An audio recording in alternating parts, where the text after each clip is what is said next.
C'est le candidat des Républicains, Laurent Wauquiez, qui a donc viré en tête du premier tour des régionales hier soir en recueillant 31,7% des suffrages en Rhône-Alpes-Auvergne. La dynamique qui s'est exprimée chez nous est une des plus fortes de France. L'expression des électeurs en Rhône-Alpes-Auvergne a été une des plus fortes, beaucoup plus forte qu'ailleurs. Et donc la dynamique, elle est là. Elle est chez tous ceux qui veulent ce changement. Elle est chez tous ceux qui veulent ce nouveau souffle. Et celle-là, c'est la plus forte, beaucoup plus forte que toutes les petites combines politiques. Et c'est ma conception de la politique, de la clarté. Le Front National, Christophe Boudeau, arrive en seconde position avec 25,5% des voix. Une progression spectaculaire par rapport au précédent scrutin régional en 2010. À l'époque, Bruno Gollnisch avait obtenu 14% au premier tour. Le FN n'a jamais été aussi haut. Le Front National s'installe aujourd'hui comme la première force autonome de la région Rhône-Alpes-Auvergne. Et nous talonnons le favori, j'allais dire, de cette élection.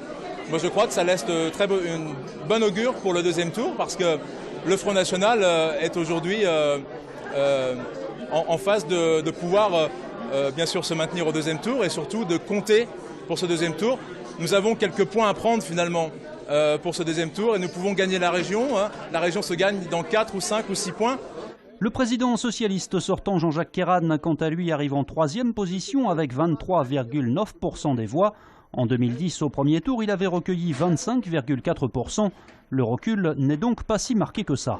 Il y aura un deuxième tour qui sera une élection triangulaire, 3 listes. Il y aura la liste de la droite extrême, celle que conduit M. Wauquiez, qui mène une aventure personnelle et qui n'a pas un bon résultat de premier tour. Il y a celle du Front National. Le Front National, ce sont des idées néfastes pour notre région. Je pense que les électeurs vont se prononcer dans ce cadre-là. Moi, j'ai confiance. Il faut être fort, il faut être unis. En tout cas, nous avons toutes les capacités pour gagner à travers les résultats de ce soir.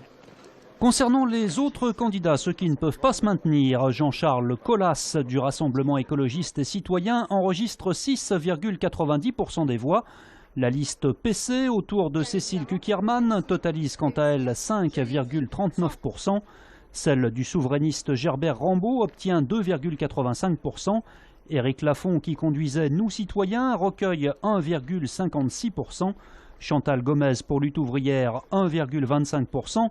Enfin, Alain Fedel pour l'UPR est crédité de 0,87%. Le taux de participation est de 48,9%, soit 4 points de plus qu'au régional de 2010.